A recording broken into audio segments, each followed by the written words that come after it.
നമസ്കാരം, ഞാൻ വിഷ്ണു സതീശൻ. നമ്മളിന്നിവിടെ ഡിസ്കസ് ചെയ്യാൻ പോകുന്നത് തമിഴ്നാട്ടിലെ ഏറ്റവും പുതിയ മുഖ്യമന്ത്രിയെ പറ്റിയാണ്.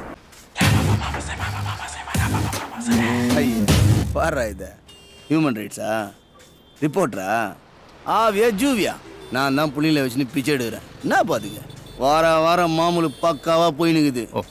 உன்னால ஒன்றும் பண்ண முடியாது. யாரா நீ?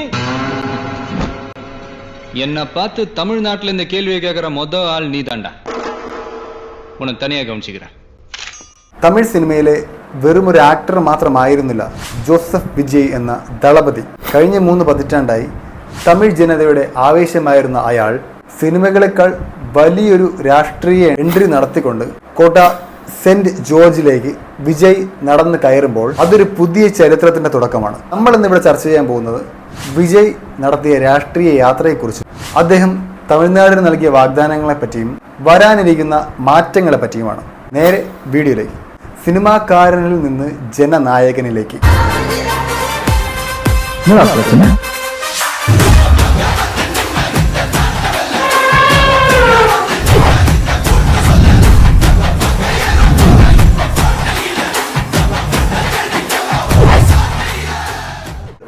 സിനിമയിലെ പഞ്ച് ഡയലോഗുകൾക്കപ്പുറം വിജയ് എന്ന വ്യക്തി രാഷ്ട്രീയത്തിലേക്ക് ചുവടുവെക്കുന്നത് വളരെ ആസൂത്രിതമായിട്ടാണ്. വിജയ് മക്കൾ ഇയക്കം എന്ന ഫാൻസ് അസോസിയേഷനെ ഒരു സാമൂഹിക സംഘടനയാക്കി മാറ്റിക്കൊണ്ട് അയാൾ അടിത്തട്ടിൽ നിന്ന് തന്നെ പ്രവർത്തനം തുടങ്ങി.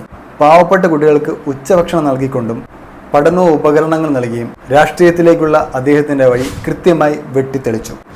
തമിഴക വെട്രി കഴകത്തിൻ്റെ ഉദയം.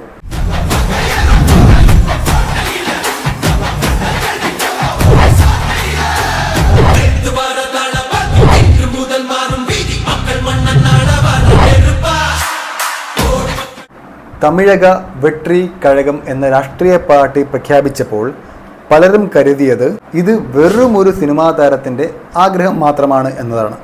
ഞാനും ഒരു സമയത്ത് അങ്ങനെ തന്നെയാണ് വിചാരിച്ചത്. എന്നാൽ തൻ്റെ ആദ്യ രാഷ്ട്രീയ സമ്മേളനത്തിൽ വിജയ് പ്രഖ്യാപിച്ച നയങ്ങൾ, അഴിമതിക്കെതിരെയുള്ള പോരാട്ടം, മതേതരത്വം, തമിഴ് സ്വത്വം എന്നിവയെല്ലാം തമിഴ്നാട് ജനതയെ ചിന്തിപ്പിച്ചു എന്ന് പറയാതിരിക്കാൻ വയ്യ.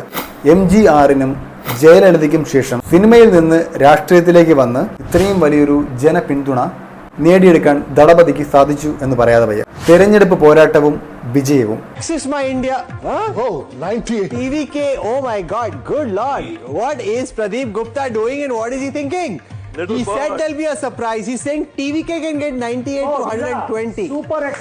DMKയും AIDMKയും എന്നീ 2 വലിയ രാഷ്ട്രീയ പാർട്ടികൾക്കിടയിലേക്ക് വിജയ് കടന്നു ചെല്ലുന്നത് വലിയൊരു രാഷ്ട്രീയ വെല്ലുവിളിയുമായിട്ടാണ്. യുവാക്കളുടെയും സ്ത്രീകളുടെയും വോട്ട് വിജയ്ക്ക് ലഭിച്ചു എന്നത് ശ്രദ്ധേയമായ കാര്യമാണ്.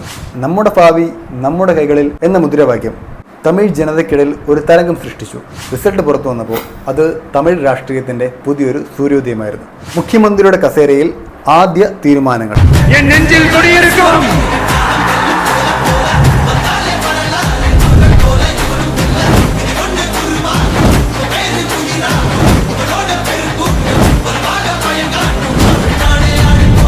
മുഖ്യമന്ത്രിയായി സത്യപ്രതിജ്ഞ കഴിഞ്ഞയുടൻ വിജയ് നടത്തിയ പ്രഖ്യാപനങ്ങൾ വളരെ ശ്രദ്ധേയമാണ്. വിദ്യാഭ്യാസ മേഖലയിലെ മാറ്റങ്ങൾ, യുവാക്കൾക്ക് കൂടുതൽ തൊഴിൽ അവസരങ്ങൾ, കർഷകർക്ക് വേണ്ടിയുള്ള പ്രത്യേക പാക്കേജുകൾ എന്നിവ വഴി താൻ വെറുമൊരു ഭരണാധികാരി മാത്രമല്ല, തമിഴ് മക്കളുടെ സഹോദരൻ കൂടിയാണ് എന്ന് അദ്ദേഹത്തിന് തെളിയിക്കാൻ സാധിച്ചു. മദ്യവർജന നയത്തിലും സ്ത്രീകളുടെ സുരക്ഷയ്ക്കും അദ്ദേഹം കൊണ്ടുവരാനിരിക്കുന്ന വിപ്ലവകരമായ മാറ്റങ്ങൾ നമ്മൾ കാണാനിരിക്കുന്നതേയുള്ളൂ. വെല്ലുവിളികളും പ്രതീക്ഷകളും.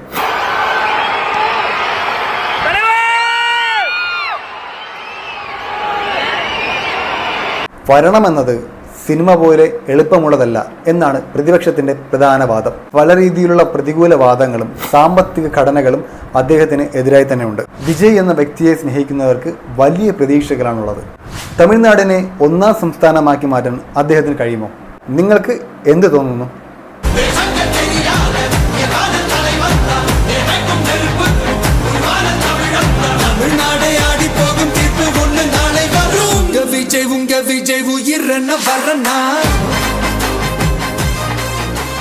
സിനിമയിലെ ദളപതിയിൽ നിന്ന് തമിഴ് ജനതയിലെ മുഖ്യമന്ത്രിയിലേക്കുള്ള ഈ മാറ്റം ഇന്ത്യൻ രാഷ്ട്രീയത്തിന് തന്നെ ഒരു പാഠമാണ്.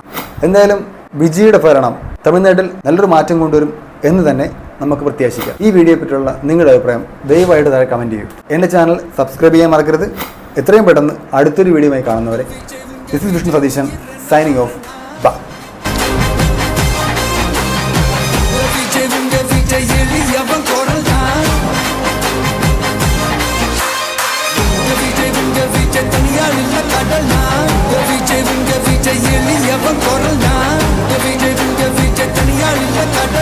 மக்கள் தானே மன்னர்களை உனக்கு காட்ட வரனா